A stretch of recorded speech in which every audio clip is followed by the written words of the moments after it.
What's up, YouTube? This is Too Raw for TV. And I just saw one of the worst articles I have ever seen from basketballnetwork.com. One of the worst articles I have ever seen. Let me repeat this. One of the worst articles I have ever seen. Because whoever authored this article seemed to actually give credibility to Gilbert Arenas and what he just said. Now, I already talked about him saying the 90s was trash and all of that, right? But now something else that he said in this interview or whatever it was that he gave, or it just might have been a rant that he went on his podcast, that some of his stupider assertions just weren't written about earlier. But now he's saying, on top of all the other foolishness that he's put out there, that he would have averaged 100 points per game in the 90s. See, when you start talking like that, first of all, I know I'm pretty much doing him a favor by doing a video about this, because that's what he's doing. He wants promotion. He knows he doesn't believe that himself. Gilbert Arenas doesn't believe that. But what he's doing is he sees people like Dreamers Pro, others. Maybe he's seen a couple of my videos. I don't know. I'm a smaller channel, but he knows there's a community that loves the 90s. And out of spite, you know what I'm saying, and maybe other motivating factors, he feels a need to crap on the 90s. Which honestly doesn't make a lot of sense to me, because Gilbert is older than I am. I'm 43. Gilbert has to be older than me. Let me think. Gilbert has to be my age or older, or around my age. We're about the same age. So it doesn't. I don't really understand why he caps so much for the younger generation and just loathes the 90s. And you know, maybe it has something to do with the fact that the way he played the game better suits him in this era than the 90s. He knows that. So he makes these false assertions. So this is what he had to say. And I'll put a link to his article, this pathetic article, in the pinned comment in the comment section below. So, see if I can find the exact quotes. There's only 1.5 scorers on every team. He's talking about the 90s. So when you're talking about the Bulls, all the balls just went to Mike, so he's taking all the shots. So you're telling me that I'm taking all the shots with my skill set and these guards with a 28-inch vertical. What am I dealing with here? Okay, he's saying Michael took all the shots, right? Jordan took all these shots. Now, for his career, Jordan averaged about 22 to 23 shots per game, right? Which is, I think, third all time behind Elgin Baylor and Allen Iverson. Right? I think those are the only two guys to take more shots per game than he did. However, he was a lot more efficient than they were. Baylor took over 23 shots a game for his 27 points. Iverson took, I think, nearly 23 shots a game for his 26 points. Jordan took over 22 shots a game for his 30 points per game. So Jordan was a lot more efficient than all three of them. Or the other two, excuse me. Even with the Wizard years, Jordan shot 49.7%, which is marginally ahead of Larry Bird, who was an all-time great shooter. Maybe the reason why Michael took so many shots is because he was phenomenally efficient in an era where a lot of perimeter scorers were not quite so efficient. it didn't have anything to do with the fact they couldn't shoot.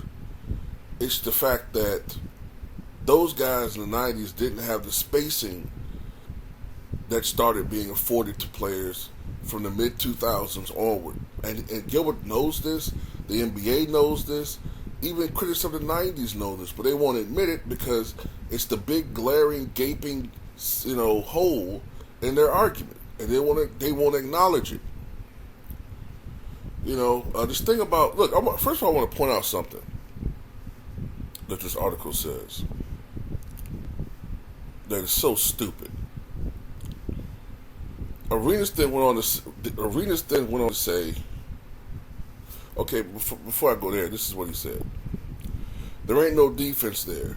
There was no defense. I'm sorry, there was no defense. Y'all couldn't shoot the ball to put it in the basket. That was the difference. Like, Jordan was a great shooter. He could shoot the ball. So when he got to his spot, it was cash money. Everybody else stopped.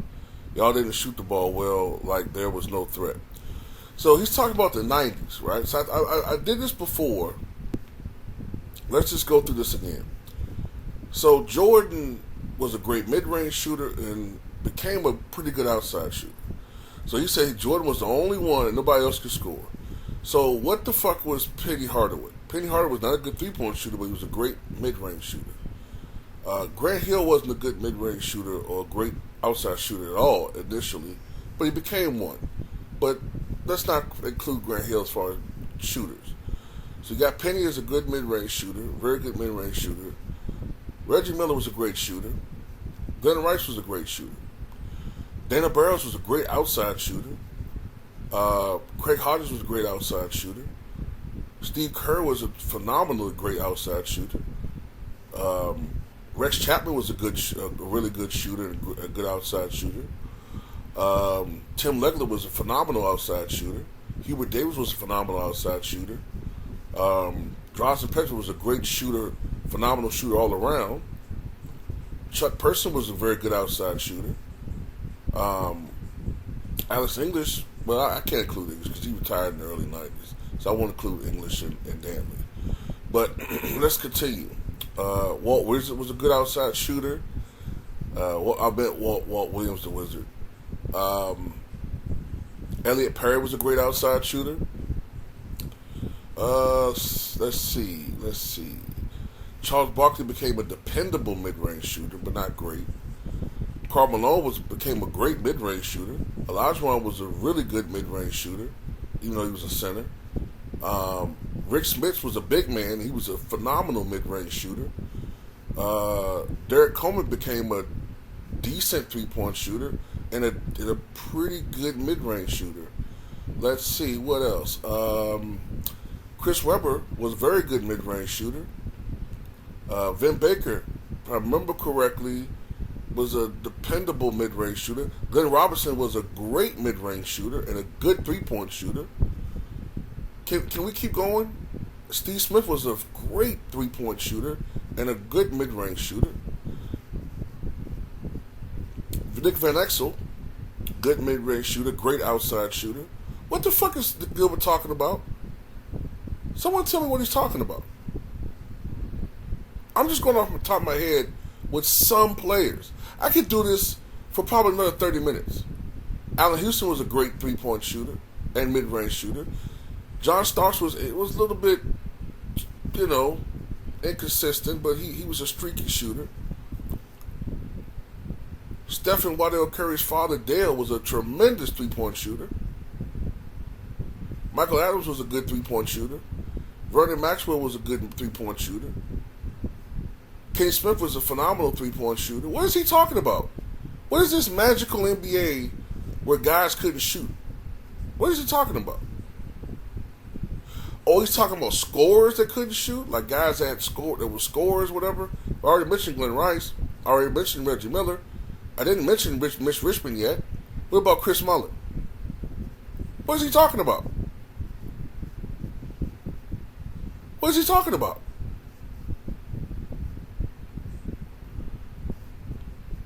Michael Finley? Scorer, had a mid-range jumper, could shoot. What is he talking about?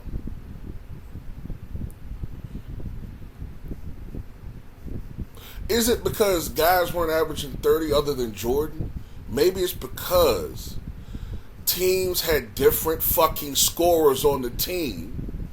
So guys weren't out there shooting 30-something shots per game.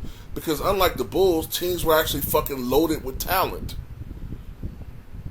And the reason why scoring went down, you blithering fucking moron who hates black women, is because the NBA is a copycat league, right? After the Warriors, what everybody tried to be? The Warriors, right? Am I right? After the bad boy Pistons did what they did, and they saw the success of the Chicago Bulls, two great defensive teams, what did the NBA start doing? They started drafting guys who were known for defense. You started seeing in the NBA draft guys being drafted notable for their defense. That's when you started seeing the Vashawn Leonards, who could knock down threes, by the way. That's when you started seeing these 3-and-D guys, or these defensive players, like Roger Bell and Bruce Bowen. That's when you started seeing these guys, the Ruben Pattersons, the Kobe Stopper. That's why you started seeing these guys who weren't necessarily great scorers, but they were great defenders. And that's what the NBA started seeing more of in the 90s. Plus, the pace of the game just started slowing down. The way that the basketball was being played was changing. It was more half-court basketball, deeper into the shot clock. The pace was slowing down. Scoring was going down. A lot of fans didn't like it, but someone like me who loves defense, we liked it. A guy like Gil doesn't like that because he doesn't know what the fuck defense is. You ever seen Gil be isolated on pick and roll? You ever seen Gil try to guard someone man on man when he was playing? He was a horrible defender. Horrible!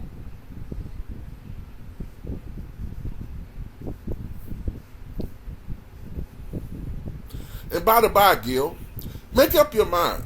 Because on the one hand, you said LeBron James will come into the 90s and dominate, right? But you said the 90s was trash because people couldn't knock down jump shots. Well, okay, on that assertion, what makes you think LeBron will come into the 90s? If you say Jordan was predictable, what the fuck you think LeBron gonna do with his, fucking poor starter ass fucking jump shot and he XP ball? And he's not gonna be out. In the 90s. He's not gonna be fucking shooting from the logo and shit. They're gonna bench his ass. He do that dumb shit. The pace of the game is slower. He's going to be forced to shoot jumps because that bowling ball shit, that's not going to work with the likes of David Robinson and Shaquille O'Neal and Lonzo Mourning and Manute Bol and George Murison and Mark Eaton and, Kevin Mutombo, Theo Rattler. That's not going to work in that era. It's not going to work with Charles Oakley and all these other guys, Charles Barkley. No, they're going to put him on his ass. And he really going to feel like, he really going to know what it's like to go up against big men. So he'll be forced to shoot that fucking raggedy ass jumper. And we all know LeBron is very predictable.